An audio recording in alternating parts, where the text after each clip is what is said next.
오늘 일곱 결과 일곱 금촛대라는 제목으로 함께 말씀 나눕니다.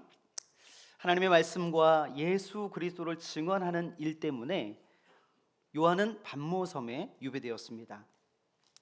이 유배된 pat모섬에서 요한은 4번의 환상을 보게 되는데요, 지난주 말씀드렸던 것처럼 엔푸뉴마티, 성령에 이끌려서 이 4가지 환상이 진행이 되어집니다. 앞선 설교에서 말씀드렸던 것처럼 어느 주일, 어느 주의 날이라고 표현하는데, 주일에 이 요한이 성령 안에서 환상을 보는데요, 먼저 음성을 들었습니다. 내가 보는 것을 두루마리에 써서 7교회에 보내라. 이 음성이요, 얼마나 웅장했던지 나팔 소리와 같은 큰 음성을 들었다고 그렇게 표현하고 있습니다. 깜짝 놀라 그 음성을 확인하기 위해 몸을 돌이킬 때에 요한은요 7 촛대를 보았고, 촛대 사이에 계신 인자와 같으니 즉 예수님을 목격하게 됩니다. 예수님을 목격한 요한의 반응이 오늘 본문 17절에 기록되는데요, 제가 읽겠습니다. 내가 볼 때에 그의 발 앞에 엎드려져 죽은 자 같이 되매, 이렇게 나오죠. 왜 요한은 예수님을 목격했는데 환희와 기쁨 그리고 감사와 은혜에 사로잡히지 않고 죽은 자 같이 되었을까? 사랑하는 성도 여러분, 요한의 이 반응은 전혀 이상한 것이 아닙니다. 성경에 보면 대부분의 경우 하나님을 만난 사람들에게서 우리는 요한과 같은 반응을 엿볼 수가 있습니다. 이사야가 하나님을 만났을 때의 고백이 이 요한의 고백과 흡사합니다. 이사야 6장 5절을 보니까 그때에 내가 말하되 화로다 나여 망하게 되었도다. 화로다 나여 망하게 되었도다. 하나님을 목격하게 된 이사야는 이렇게 탄식했습니다. 왜 이렇게 탄식했는지 그 이유가 곧 이어서 설명되는데요, 입술이 부정한 사람이 여호와의 신 왕을 배웠음이로다. 부정, 즉 죄로 오염된 상태에서 하나님을 배우는 것은 망하는 일이요 죽음을 의미하는 것입니다. 요한이 보았던 똑같은 환상을 이미 수백 년 전 다니엘도 보았는데, 이 다니엘도 인자와 같은 일을 목격하고서는 비슷한 경험을 하게 돼요. 다니엘 10장 8절 9절을 보니까 내 몸에 힘이 빠졌고 나의 아름다운 빛이 변하여 썩은 듯하였고 나의 힘이 다 없어졌으니, 9절 보면 내가 얼굴을 땅에 대고 깊이 잠들었느니라. 힘이 빠졌어요. 완전히 녹다운이 된 것이죠. 또 깊이 잠들었다는 표현은 죽음과 흡사한 표현입니다. 존재론적인 완전한 죽음을 다니엘이 경험한 것을 묘사하는 것입니다.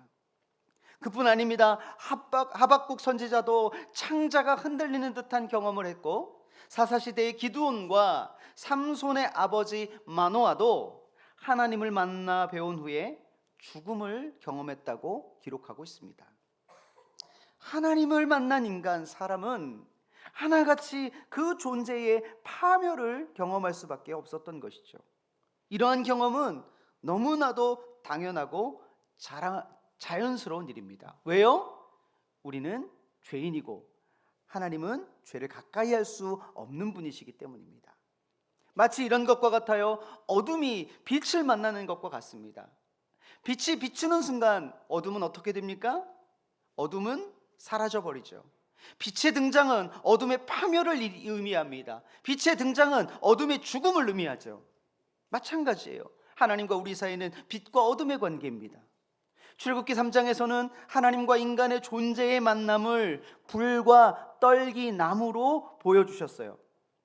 사막에 바짝 마른 이 떨기나무에 불이 붙으면 금방 타서 사라져버리죠. 그것처럼 하나님과 우리 사이는 절대로 함께할 수 없는, 공존할 수 없는 사이라는 것을 말씀하고 있는 것입니다.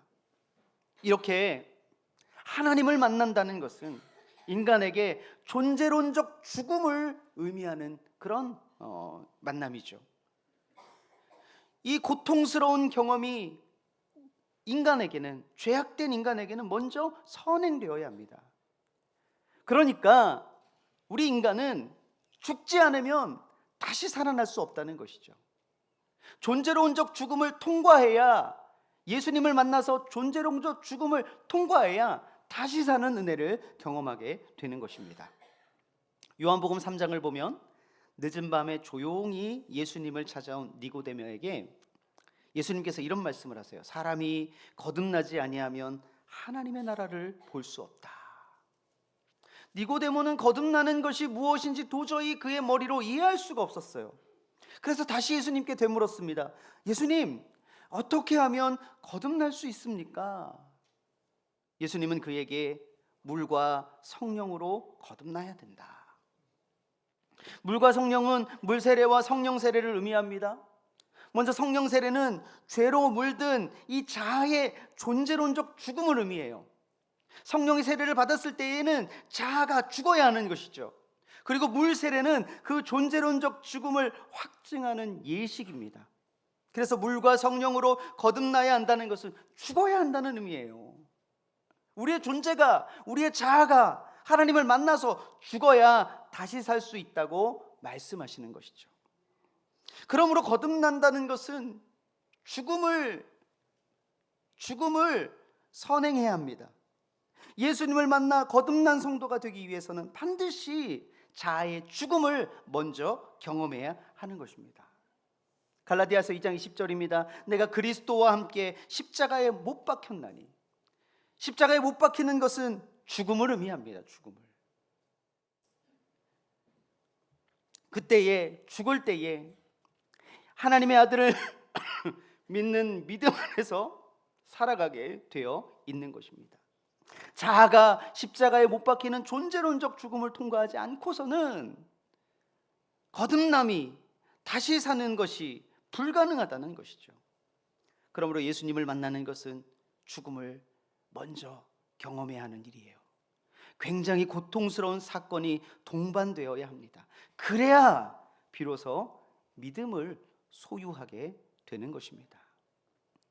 믿음을 갖는 것을 너무 쉬운 것이라고 생각하려는 경향이 있습니다. 사랑하는 여러분, 주일에 교회에 오면 믿음이 있다고 생각하는데 아니요, 잘못된 생각이에요. 내 입으로 시인하면 된다고 생각하니 아니에요. 이 입으로 시인한다는 것은 입술로의 고백만이 아니라 우리의 삶 전체의 고백이 그 안에 담겨 있어야 된다는 이야기예요. 그래서 그리스도 안에서 우리가 먼저 죽어야, 그래야 예수 안에 다시 살아 우리가 예수님을 믿는 믿음 안에서 산다고 말할 수 있는 것입니다. 사랑하는 우리 하영교회 성도 여러분, 솔직히 가슴에 손을 얹고 생각해 봐야 돼요. 내가 그리스도 안에서 죽었는가? 내 자아가 완전히 없어지는 경험을 했는가? 아직도 내가 예수 안에 있지 아니하는, 내 자아가 펄펄 사는 그러한 믿음 생활을 하고 있지는 않는가? 내가 정말 예수님을 만난 것인지 아닌지에 대한 솔직한 질문을 스스로에게 던져 보아야 합니다. 이것이 신앙의 핵심입니다. 이거는 주변의 문제가 아니에요. 핵심적인 문제예요. 그냥 교회만 5년, 10년, 20년, 30년 평생 다녀서는 안 돼요. 예수님을 만나야 돼요. 만나 죽어야 돼요. 내 존재가 사라지는 것 같은 자아의 완전한 죽음을 경험하는 성도여야만이 우리 안에 예수께서 사시고 믿음으로 사는 성도가 될 수 있는 것입니다. 오늘 본문에 요한이 예수님을 만났던 것처럼 예수님을 만나 우리의 죄된 자아가, 옛 자아가 죽고 새 영이 살아나는 놀라운 역사가 우리에게 주어지기를 간절히 축복합니다. 요한이 엎드러져 죽은 자같이 되었을 때 요한에게 예수님께서 오른손을 얹으셨어요. 유대 문화에서 오른손은 도움과 위로가 시어되는 통로로 여겨졌습니다. 이사야 41장 13절 같이 한번 읽어볼까요? 시작. 이는 나 여호와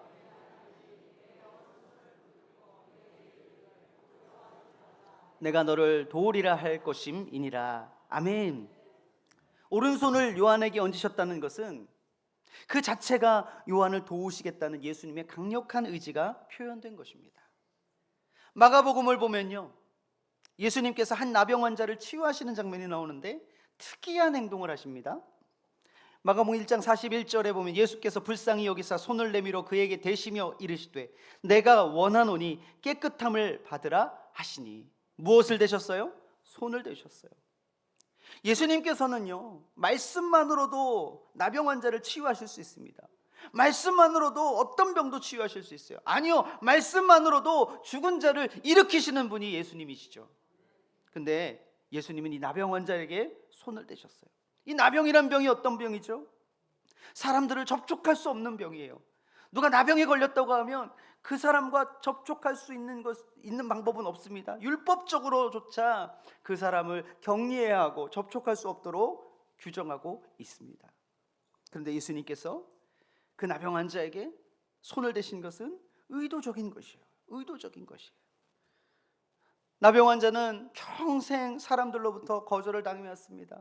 사람들과 가까이 할 수 없었어요. 아무도 그를 가까이 하지 않을 뿐 아니라 그에게 다가와 그를 만지는 사람은 아무도 없었을 것이에요. 그런데 예수님께서 그를 만지셨어요. 예수님께서 그에게 다가가셨어요. 멀찍이 떨어져서 나병을 고치신 것이 아니라 가까이 가서 그에게 손을 대시며 도우시겠다, 또 고쳐주시겠다 말씀하시며 그 나병 환자를 회복시키신 것입니다. 예수님은요, 이 나병 환자의 육신의 병만을 고치겠다고 말씀하시는 것이 아니에요. 그의 마음의 위로와 격려를 예수님께서는 주시기를 원하셨던 것입니다. 사랑하는 여러분, 예수님께서는요, 예수님을 만난 사람들의 그 좌절과 절망에 빠진 사람들에게 반드시 다가가서 손을 내미시고 그 오른손으로 그의 존재를 만져주시는 줄 믿습니다. 특별히 예수님의 존재 앞에 엎드러진 사람들이라면 반드시 그 손을 내미셔서 그 영혼을 위로하시고 어루만져 주시며 다시 회복시키실 것을 반드시 믿습니다. 다니엘서 10장을 보면 다니엘도요, 이미 말씀드렸죠. 요한과 같이 죽음을 경험했습니다. 이때 요한에게 하셨던 것이 똑같아요. 다니엘서 10장 10절을 보니까 한 손이 있어. 이 손이 누구의 손이에요? 하나님의 손입니다. 나를 어루만지기로 내가 떨었더니 그가 내 무릎과 손바닥이 땅에 닿게 일으키시고, 완전히 땅바닥에 없어져서 무릎 손바닥이, 온 몸이 그냥 땅바닥에 그렇게 널브러져 있는 그를 일으키신 거예요. 그래서 무릎으로 손바닥으로 짚고 일어나시도록 그 손을 대셨어요. 어루만져 주셨어요. 하나님은 우리를 사망과 죽음에 그냥 내버려 두시지 않으십니다. 반드시 가셔서 어루만지시고 다시 일으켜 세우십니다. 로뎀나무 아래서 죽기를 구했던 엘리야를 하나님께서 그냥 내버려 두지 않으셨어요. 천사를 보내셔서 그를 어루만져 주셨어요. 어루만져 주시는 이 터치의 힘은 굉장한 힘을 발휘합니다. 예전에도 우리가 배가 아플 때 어머니가 배를 문질러 주시면서, 엄마 손은 약손 하시면서 배를 문질러 주시며 진짜로 좋아지는 경험들을 하지 않았습니까? 이거는 아주 작은 거예요. 이 터치와 이 어루만짐의 아주 작은 역사를 보여주는 그 일부에 불과합니다. 하나님의 터치와 하나님의 만지심은 우리의 삶을 살리는 역사를 이루시는 줄 믿습니다. 그러므로 죽음과 사망의 그늘에 있을 때 절대 하나님께서 그를 그냥 내버려 두지 않는다는 사실을 믿으실 수 있기를 바랍니다. 절대로 그리고 혼자 있어서는 안 돼요. 공동체를 통해서, 가족을 통해서 어루만져 주시는 하나님의 능력과 손길을 경험할 수 있어야 됩니다. 함께 있어야 돼요. 그래야 살아날 수 있는 줄 믿습니다. 괴로운 인생길을 지나고 있고 고독한 삶의 무게를 홀로 감당하시는 분이 계시다면 하나님께서 만나 주시고 교회와 성도들과 공동체를 통해서 어루만져 주시기를 간절히 소원합니다. 그렇게 어루만져 주시면서 요한에게 말씀하셨어요. 두려워하지 말라. 다니엘에게도 똑같은 음성이 들렸었죠. 다니엘서 10장 12절, 그가 내게 이르되 다니엘아 두려워하지 말라. 죽음의 공포로 사로잡혀 있는 요한에게, 그리고 다니엘에게 손을 얹으신 예수님께서 두려워 말라고 말씀하십니다. 두려워 말라고 하시는 것은 뭐예요? 내가 이 문제를 해결해 주시겠다요. 예수님께서 선언하시는 거예요. 마가복음 6장을 보니까 제자들은 풍랑을 만나 죽게 되었습니다. 사경을 헤매고 있었어요. 그 모습을 보시고 계시던 예수님께서 바다 위로 걸어오시면서 배에 오르셨습니다. 그리고 말씀하세요. 안심하라, 내니 두려워하지 말라.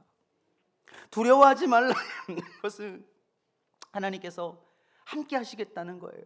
책임지시겠다는 거예요. 그분이 어떤 분이시길래 책임질 수 있으세요? 그분이 과연 어떤 분이시길래?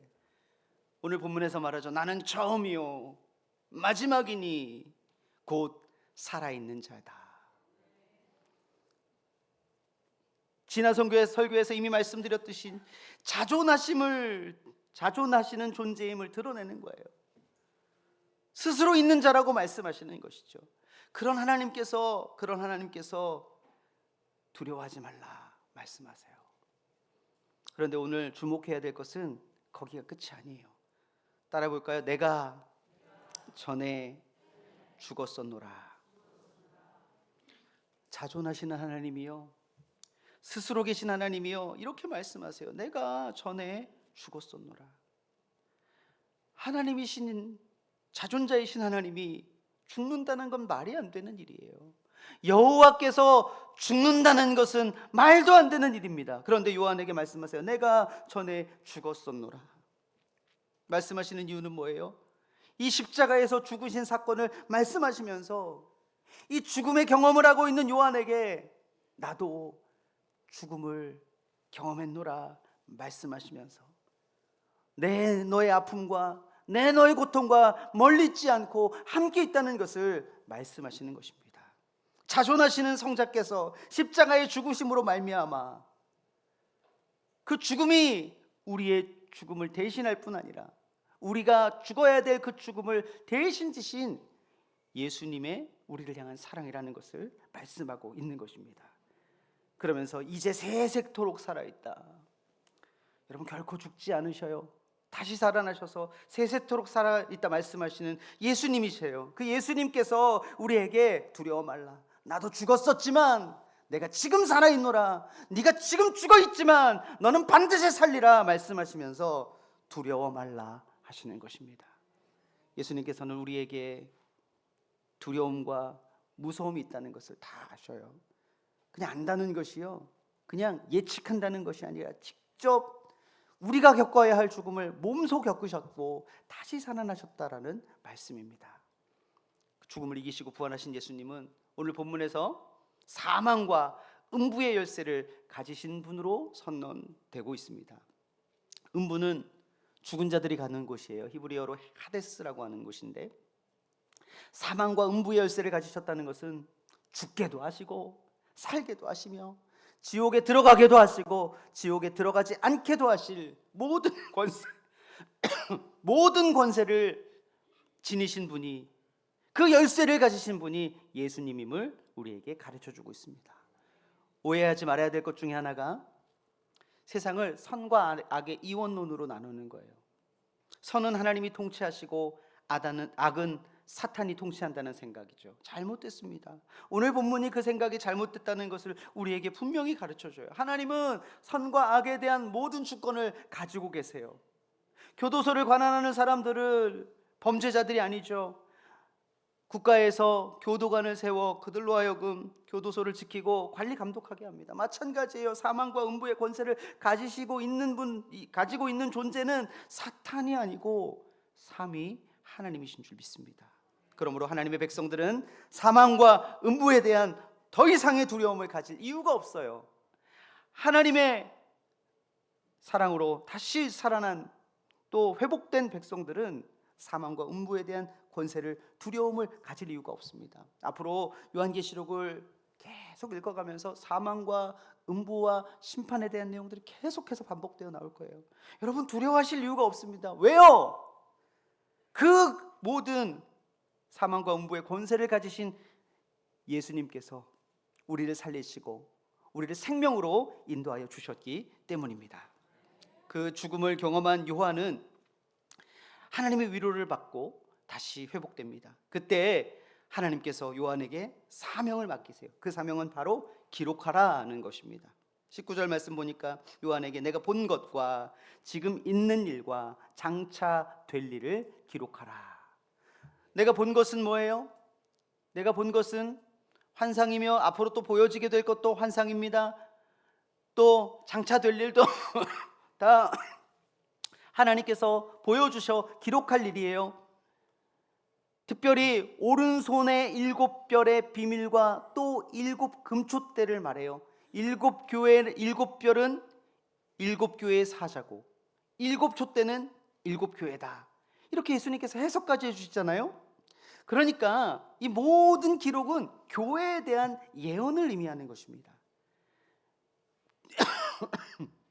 본 일과 지금 있는 일과 장차 될 일, 모든 것이 교회에 되어질 일, 교회에 있는 일, 교회가 마지막에 승리하게 될 일을 말씀하시는 거예요.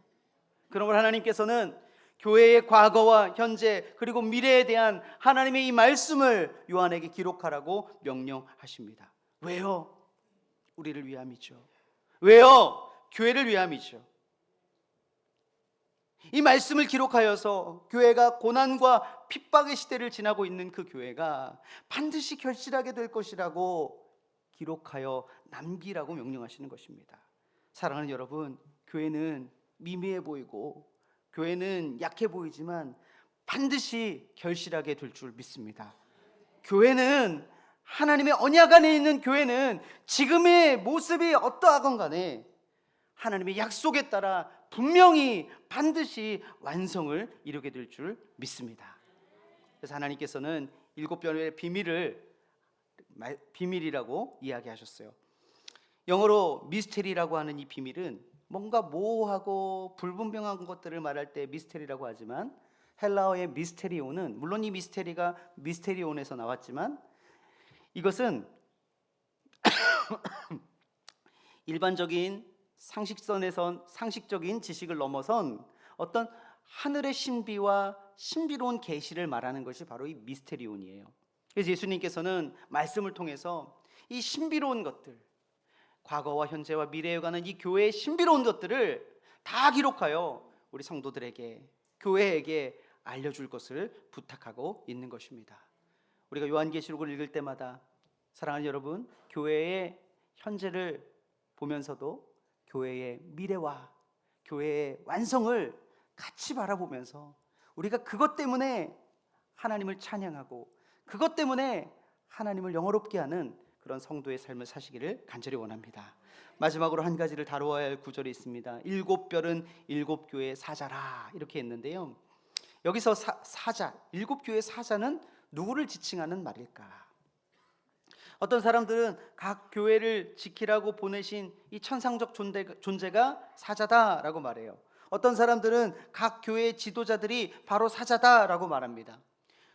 일반적으로 요한계시록에서 사자, 헬라어로 앙겔로스라고 쓰여진 이 사자라는 번역은 사실 다른 여러 곳에서는 천사로 번역합니다.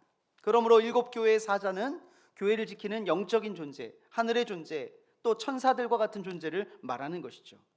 그래서 보통 이렇게 이 구절을 주석하고 대부분 끝을 맺는 책들이 굉장히 많습니다. 이 사자는 천사 혹은 천상적 존재다. 하지만 이렇게만 규정하고 지나가기에는 너무 아쉬운 부분이 있어요. 2장부터 시작되는 7교회에 보내는 편지를 보면 그 수신자가 7교회의 사자로 표기되어 있습니다. 7교회의 사자, 즉 천사들에게 보내는 메시지로만 받아들이기에는 앞뒤가 맞아 들어가지가 않아요. 왜 천사들에게 이 메시지를 보내요? 다니엘서 12장을 보면 우리가 잘 알고 있는 말씀이 있습니다. 지혜 있는 자는 궁창의 빛과 같이 빛날 것이요 많은 사람을 옳은 대로 돌아오게 한 자는 별과 같이 영원토록 빛나리라. 궁창, 하늘을 말해요. 하늘의 빛, 하늘에서 빛을 비추고 있는 것들은 다 별들이죠. 태양도 별이고 달도 별이고 다 별입니다. 또 이 많은 사람을 또 옳은 대로 돌아오게 한 자는 별과 같이 영원토록 빛나리라. 사랑하는 여러분, 궁창의 빛, 하늘의 별과 같이 빛나는 사람들이 어떤 사람들이에요? 지혜 있는 자, 많은 사람들을 옳은 대로 돌아오게 하는 자, 하나님 나라를 위하여, 교회를 위하여 수고하는 사람들이 빛이에요, 별이에요. 다니엘은 그렇게 하나님의 나라를 위해 수고하는 일꾼들을 빛이라 별이라 칭하고 있는 것입니다. 이렇게 수고하는 성도들은요, 이 땅에 살아가지만 사실은 천국을 살아가는 천상적 존재들이에요. 하나님의 나라를 위하여서 많은 사람들에게 복음을 전하며 많은 사람들을 예수 그리스도께로 돌아오는 일들을 하는 사람들은 하늘의 별과 같이 빛나는 천상적인 존재들이나 다름이 없다는 것입니다. 바울도 뭐라고 얘기합니까? 우리의 시민권은 하늘에 있느니라. 어디에 있다고요? 하늘에 있어요. 여러분, 우리는 이 땅을 살아가지만 결코 이 땅에 우리의 소속이 있는 사람들이 아니에요. 우리는 소속이 어디에 있습니까? 하늘에 있어요. 하늘의 별과 같이 빛나는 하나님의 백성들이라는 거죠. 그러므로 7별은 단지 천사가 아닙니다. 교회를 위하여 수고하고 애쓰는 모든 성도들, 모든 구성원들을 의미하는 것이죠. 7교회, 특히 7교회를 위해서 수고하시는 하나님의 나라의 일꾼들을 위해서 요한계시록 2장 3장에 그 7교회를 위한 편지에 그 메시지를 주신 것이죠. 사랑하는 성도 여러분, 내일부터 이제 온가족 특별 새벽 기도회를 시작합니다. 이때 저희는 이 7교회에 관한 메시지를 가지고 요한복음 2장 3장을 가지고 일주일 동안 그 메시지를 살펴볼 거예요. 우리를 교회로 삼으시고 우리를 교회로 되게 하신 그 예수님의 말씀을 받아들이면서 거기에는 물론 책망받을 이야기도 있고 칭찬받는 이야기도 있지만 그 모든 것이 우리를 더욱 교회되게 하고 그 모든 것이 우리를 교회로서 세우는 말씀, 생명의 말씀이 될 줄 믿습니다. 일주일 동안 새벽 기도에 참여하셔서 우리에게 주시는 이 말씀들을 받아들여 교회로서 더욱 우뚝 서시는 우리 하얀교회 성도님들 되시기를 간절히 축복합니다.